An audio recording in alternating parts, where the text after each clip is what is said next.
just going to be discussing religion and God. And to start with, I want to read to you Matthew 20, 1 through 16. This is a really interesting story, and a lot of people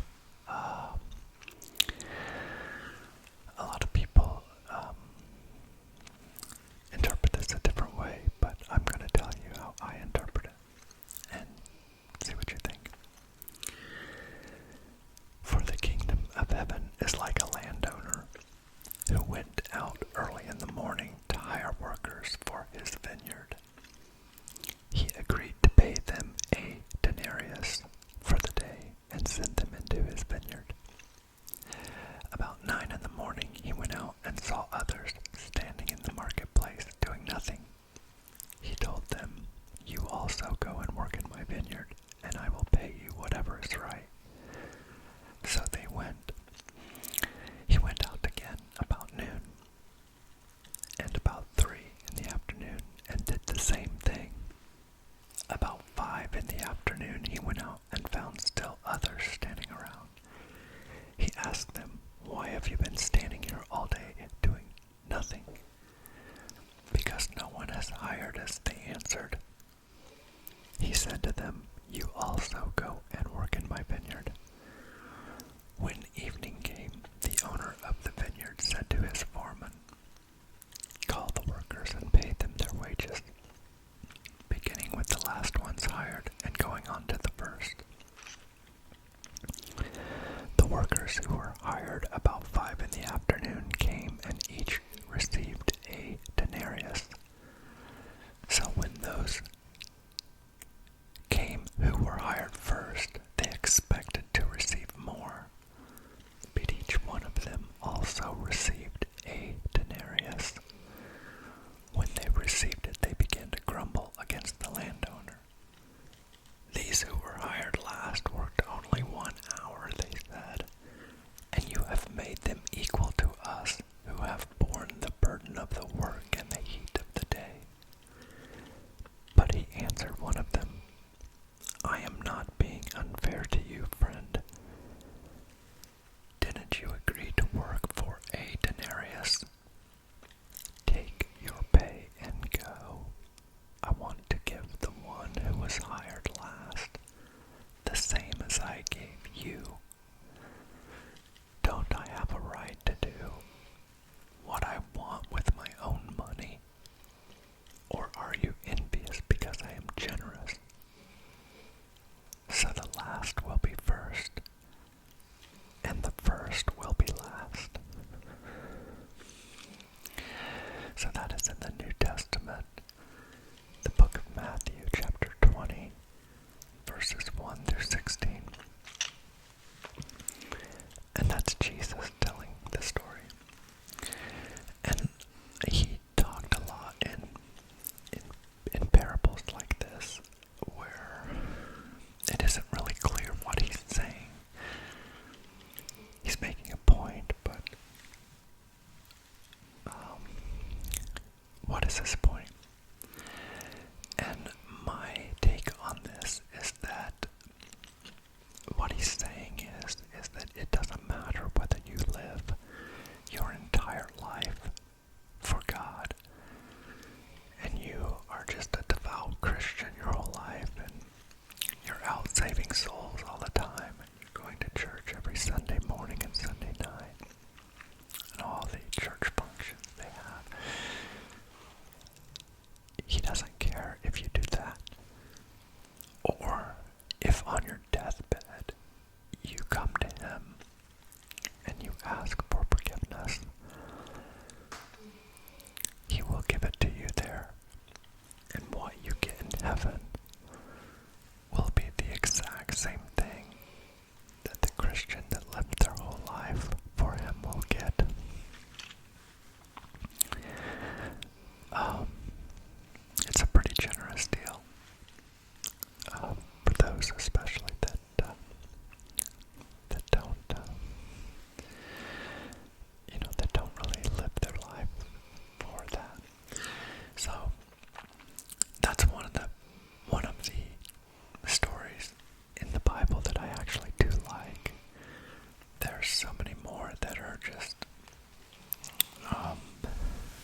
Moses, "The man shall be surely put to death. All the congregation shall stone him with stones without the camp." And all the congregation brought him without the camp and stoned him with stones. And he died as the Lord commanded Moses. So that's one of the more wicked stories where, the humans that found this guy picking up sticks on the Sabbath day. Maybe he needed to heat his house. Maybe he needed to cook his food. But he wasn't allowed by the strict religious society to do anything at all. Not even pick up sticks. And so when the people saw him picking up sticks, they took him to Moses, and basically they took him to the church where Moses was, and they locked him up because they didn't know what to do with him. But, it wasn't the men that decided what to do. They put it to Moses, and they said, "What are we supposed to do with him?" So Moses prayed and asked God, and Moses, who wrote this book, wrote at least this the book of Numbers. He said that God told him to kill him, and so that's what they did. They killed the dude, and that to me is the danger of religion. There's beautiful parts of it. The thought that when my mom dies, I know I'll be able to see her again in heaven someday if, that's what religion sells to me. That I could do that I could see her, that my brother who's already dead, that one day I can see him again. Religion can offer me that. But I can't believe it. I can't. I just can't believe. I can believe it's possible. But I just can't believe that any creator would have created what we are. It's such a cruel world. And everything has to kill everything else, to stay alive in nature. And men, humans are wicked. There's so many bad people among us, rapists and murderers, true racists and just evil, wicked people. I don't know what the percentage of people that is bad, maybe even it's as small as 10%. And 90% of us are good people. I think that's being generous, but assuming that's the case, there's 330 million people in America. So 10% of that would be 33 million people. So 33 million people in the United States alone that are just truly bad. Not much even you could do to help them. I think that's the problem that we've been introduced to. There's always been bad. But, when there was only, in 1776, there were only 2 million people. 2 million people in America. So 10% of that would have been 200,000, which is still a lot of bad people, but when you spread them out, they're here and there. But 33 million people need a lot of space. That's just a lot more. That's a ton more people. So, I think that's just why, maybe that's why we see things like, you hear about population control and like the New World Order and certain things like conspiracy theories, but maybe they're true. Maybe people in high places have decided that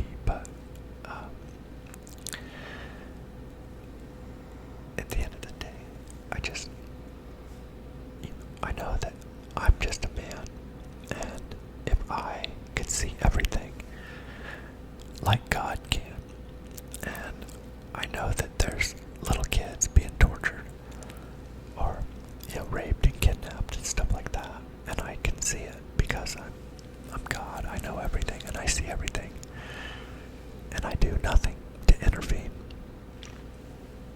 And then, like, you hear people talk about, they talk about, God helped, me. God helped. I prayed just that I would get a good grade on my test, and God helped me. Or I prayed and that my team would win the game, and they did, so God answered my prayer. That He selectively intervenes is, it's just, to me, it's just cruel. And the fact that you could have made something that would be so much more user friendly. Imagine that He really is out there. There can be only one truth. So, like, Muslims can't be right if Christians are right. And if the Muslims are right, then the Hindus can't be right. I mean, it also matters where you were born, about what kind of chance you had. Like, if Christians are right, then people born in America just got a lot better deal because they're raised under that. Same as in Europe, it's majority Christian. But if you were born in Saudi Arabia and Islam is the true religion, then they got a way better deal because they got immersed in that culture. So that's why it's just so, it's one of those things that will never unify as a species. Humans will never be, we will never truly be unified if we don't find a way to come together on big topics like that. How we got here and what happens to us when we die is a pretty important thing, to believe the same as someone.